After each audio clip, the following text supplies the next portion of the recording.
संसद में मारपीट पर राहुल गांधी बुरी तरह फंस चुके हैं। राहुल के खिलाफ पहले तो एफआईआर दर्ज हो गई, उसके बाद लोकसभा स्पीकर ओम बिरला ने राहुल गांधी समेत पूरे विपक्ष पर एक बड़ा एक्शन ले लिया है।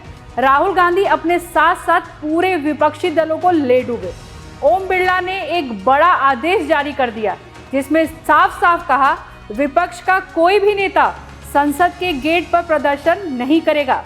तो क्या है पूरी कहानी, बताते हैं विस्तार से। नमस्कार, आप देख रहे हैं जनतंत्र टीवी। मैं हूं आपके साथ पल्लवी सिंह।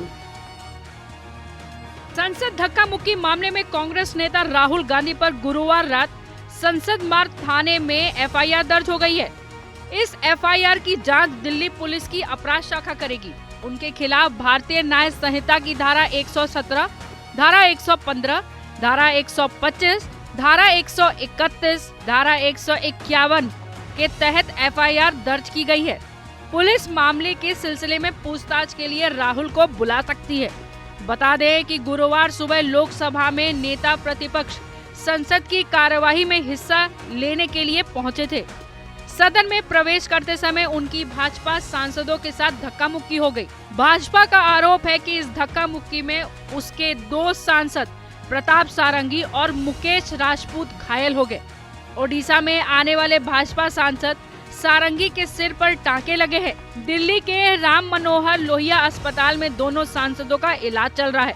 इसके बाद केंद्रीय मंत्री अनुराग ठाकुर, भाजपा सांसद बांसुरी स्वराज की अगुवाई में भाजपा ने राहुल गांधी के खिलाफ संसद मार्ग थाने में शिकायत दर्ज कराई है। पुलिस लोकसभा सचिवालय से उस स्थान की सीसीटीवी फुटेज उपलब्ध कराने का अनुरोध करेगी जहां कथित घटना हुई थी। एक अन्य अधिकारी ने कहा कि धारा 117 के अलावा गांधी के खिलाफ लगाई गई सभी धाराएं जमानती है।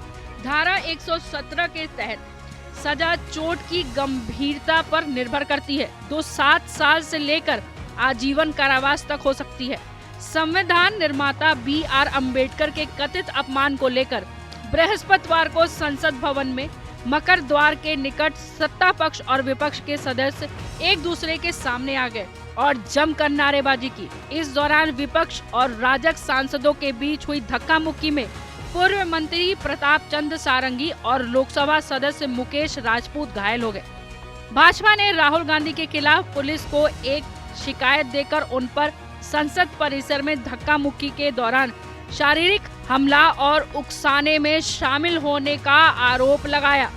कांग्रेस ने इस दावे को सिरे से खारिज करते हुए आरोप लगाया कि भाजपा सांसदों ने कांग्रेस अध्यक्ष मल्लिकार्जुन खड़गे को धक्का दिया और लोकसभा में विपक्ष के नेता राहुल गांधी के साथ धक्का मुक्की की। कांग्रेस ने भी इस मामले में पुलिस को एक शिकायत दी है। वडोदरा से भाजपा सांसद हेमांग जोशी ने अपने 2 पन्नों की शिकायत में कहा, लगभग 10 बजे मैं मुकेश राजपूत जी, प्रताप राव सारंगी जी और राष्ट्रीय जनतांत्रिक गठबंधन के साथी सांसदों के साथ संसद के मकर द्वार पर शांतिपूर्ण तरीके से प्रदर्शन कर रहा था। उन्होंने कहा कि वे खास तौर पर कांग्रेस के नेतृत्व में विपक्षी दलों द्वारा फैलाई जा रही है गलत सूचना के खिलाफ विरोध प्रदर्शन कर रहे थे। जोशी ने शिकायत में कहा, इस शांतिपूर्ण प्रदर्शन के दौरान राहुल गांधी 10:40 से 10:45 बजे के बीच मौके पर पहुंचे।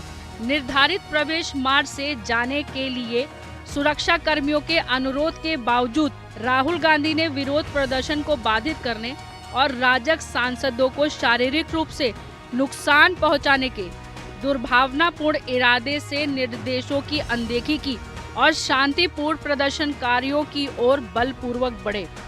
उन्होंने आरोप लगाया न केवल राहुल गांधी और अन्य ने सुरक्षा कर्मियों के निर्देशों का उल्लंघन किया, बल्कि उन्होंने इंडिया गठबंधन के अन्य सदस्यों को राजग सांसदों की ओर आक्रामकता के साथ आगे बढ़ने के लिए उकसाया। जोशी ने कहा, उन्होंने जानबूझकर मुकेश राजपूत और प्रताप राव सारंगी और अन्य लोगों को धक्का देने के लिए शारीरिक बल का इस्तेमाल किया, जो प्रवेश द्वार पर संकरी सीढ़ियों पर खड़े थे। उन्होंने कहा कि इसके परिणाम स्वरूप मुकेश राजपूत के सिर के पिछले हिस्से में गंभीर चोट आई और सारंगी के माथे पर चोट लगी। राहुल गांधी की गलती ने पूरे इंडिया गठबंधन और गांधी परिवार की नींद उड़ा दी है। बीजेपी लगातार राहुल गांधी के खिलाफ प्रदर्शन कर रही है। बहरहाल जो भी दर्शक अभी इस वीडियो को देख रहे हैं, उनसे मेरा एक सीधा सा सवाल है, राहुल ने बीजेपी सांसदों को धक्का देकर ठीक किया या गलत? अपनी राय कमेंट में जरूर दें। फिर मिलेंगे एक नई कहानी के साथ, तब तक के लिए नमस्कार।